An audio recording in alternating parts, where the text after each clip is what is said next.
Hey now, everybody. I am Mike Brown, aka ReviewKingMB, and I am here, of course, to talk about Batman Arkham Knight, which I own for the PlayStation 4.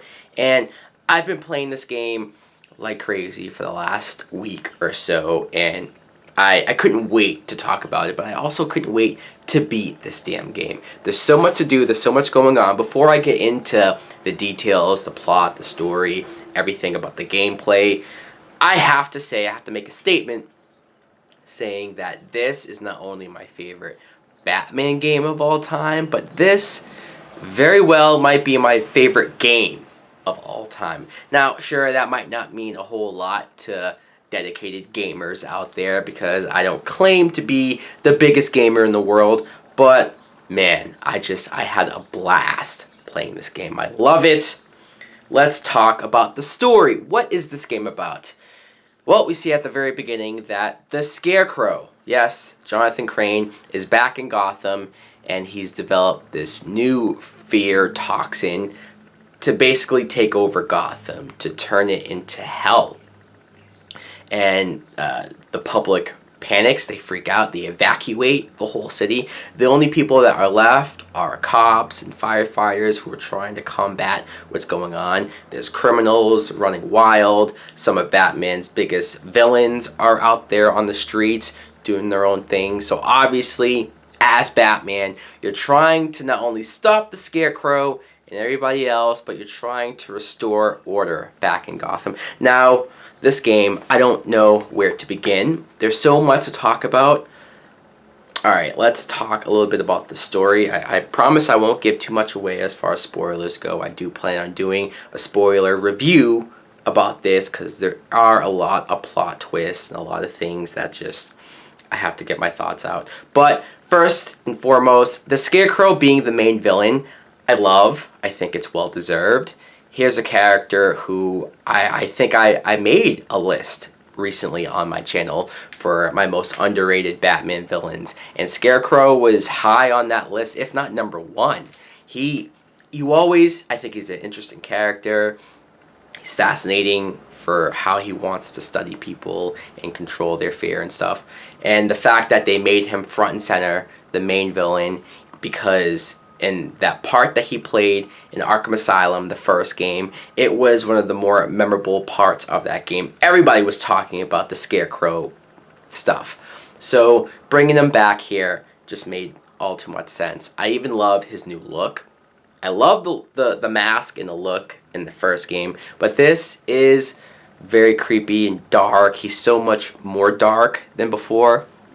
If I had to say any complaints about Scarecrow, it's very nitpicky, but his voice is different. He's obviously voiced by a different actor, and I really liked the voice in the first game. It was sort of not whiny, but it was just, there was something about his voice that just sounded very Jonathan Crane. And here, it's not like it's bad, but there were several points when I was sort of patrolling the streets or doing random things in the city, and like Scarecrow would show up on the monitors, or you'd hear his voice trash talking Batman, and there was at least one or two times where I stopped and said, wait a minute, is that Hugo Strange? I mean, it sounded a lot like the Hugo Strange from Arkham City. A little weird, but still whatever. I still like the character. The fact that Gotham is evacuated, so there's no civilians really left on the streets, made perfect sense, so that you could free roam the city. And when you're driving in the Batmobile, which I will get to in a second, the fact that there are only criminals on the street, so you don't have to worry about injuring innocent people by accident or anything like that. I liked how that was set up. Obviously, you have your side partners like Commissioner Gordon, you have Oracle, who I like a lot, Robin, the Tim Drake Robin, and Nightwing shows up. Now, I have to mention the Arkham Knight character. This is a brand new character specifically created for this game, for this world, and this was sort of interesting, right? A lot of people were debating like crazy of who is this guy, who is this person, who is this mysterious person from Batman's past who, when you play the game, he knows virtually everything about you. He knows your every move, your every tactic. He knows how to get to you. He knows what you're going to do before you do it. So obviously it's somebody close to Batman. I won't spoil who it is, but when you do find out who it is, I guess I would say I'm 50-50 on it. Like, there's a part of me that thinks it makes complete sense, and there's another part of me that thought it was a little underwhelming. But either way, though, I did like that they took the time to create a brand new villain for this game and made it feel special and different. The gameplay is awesome. It's still very similar to the older games, but it did what everybody wanted the Arkham Origins game to do, to take that template and improve on it. That's what this does. You still get all of the good reversals and takedowns, but you're much faster. There are more variations of how to take people out, like using environment and smashing people with weapons. I loved all that.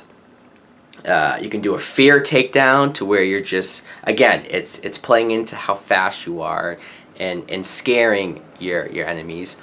But also there's something called the dual takedown, which was one of my favorite things ever. Whenever you're in a situation when you happen to be working with Robin or Nightwing, it happens a few times, and you have to fight a big crowd of people, you get to do something, hell, they even let you do this with Catwoman as well, where you're all fighting, and then if you get to a certain point, you can do a double takedown where the two of you work together to take somebody out, and it's just that chain of events is amazing. It's awesome. It's what you want to see when you get a Batman team up with anybody. The Batmobile. How many years have people been wanting to drive the Batmobile? I myself have, I love the old games. I hate when we get such a great game. Finally, after how many years, we finally got an awesome Batman game. We start to say, oh, well, we also want this, or how come they don't do this? You always want to complain about something. But here, they finally gave it to us. And it's not like you just, oh, let's drive the Batmobile for one particular level. I remember the old Batman Begins video game was like that. Here, though, you get to drive the Batmobile as much as you want. You get to literally patrol the streets in this tank of a thing. It looks half like the Tumbler and half like a traditional Batmobile. Probably more so like how the Ben Affleck Batmobile will look like. But I loved everything about this. When you get to go into battle mode and you have to shoot all of these enemy tanks that attack you. Those are some of my favorite levels because that's when you get to shoot missiles, which Batman really doesn't do. He shoots like rubber bullets at criminals on the streets. Also, what's funny is that Batman doesn't kill, right? But when you're in the Batmobile and you're driving, you technically get to run over the criminals. Now, when I say run over, it's not like you're running them over and like killing them, but you can like hit them with the Batmobile and then it like electrocutes them. So that's to reassure you that they're not dead, but you could still sort of take them out. It's interesting, but it's also quite brutal. I liked it. Some of the side stories, you have Two-Face. I like the way how he's used here, with his crew robbing banks, and obviously you just have to track him down and stop every bank robbery. The Man-Bat was rather interesting.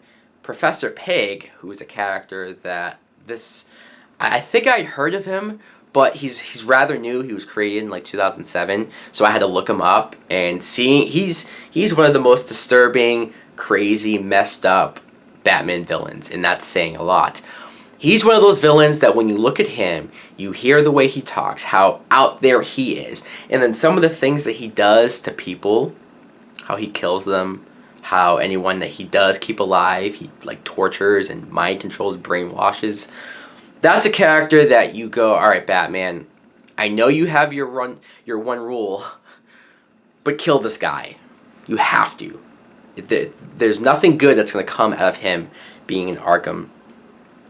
And obviously the Riddler, trying to solve his riddles and the Riddler trophies is at an all-time hard here, of course, but also the fact that he has Catwoman kidnapped and he's threatening to blow her up. So obviously you have that connection between Batman and Catwoman. But I loved more than anything that whenever you did catch one of these villains, you had to drive them to the Gotham precinct, and you throw them in the cell. And it's just, this is everything that we've wanted from a Batman game. This is the Batman world in video game format. It's all too perfect. And I also want to talk about the downloadable content that I got because I pre-ordered this game, of course, and you got to do side stories playing as Harley Quinn to go in and break out Poison Ivy. And that was very fun playing as Harley. She's very funny. She's charismatic. One thing though about her is that they kind of played her as a dumb blonde. And that does make for some funny lines or funny moments, but she is a doctor. She's a psychiatrist. So, like, I never thought of her as being, like, a dumb blonde. I thought of her more as just being a typical girl who might be in a abusive relationship and not realize it. Like, maybe that sort of naive thing, but I don't know. Whatever, minor complaint. I liked some of the stuff that she was able to do. There's, like, a rage mode where she just completely freaks out and you can attack the cops. And also, in that end battle where you have to go against Nightwing, it does make Nightwing look like kind of a loser. I don't know.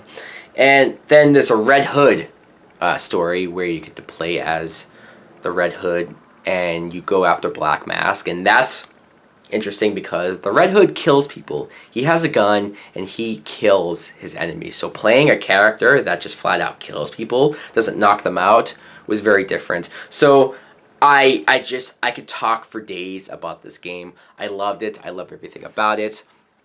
It sucks to hear that this is it for Rocksteady as far as Batman games go. I mean, I just read today that the same studio that made Arkham Origins, so it wasn't these people, it was that other one, the Montreal company, they might make something Batman related. I'll take it. I'll fucking take it because I love this world. I love everything about it, how the darkness, the approach to it, the gameplay. It's to me, it's a perfect trilogy.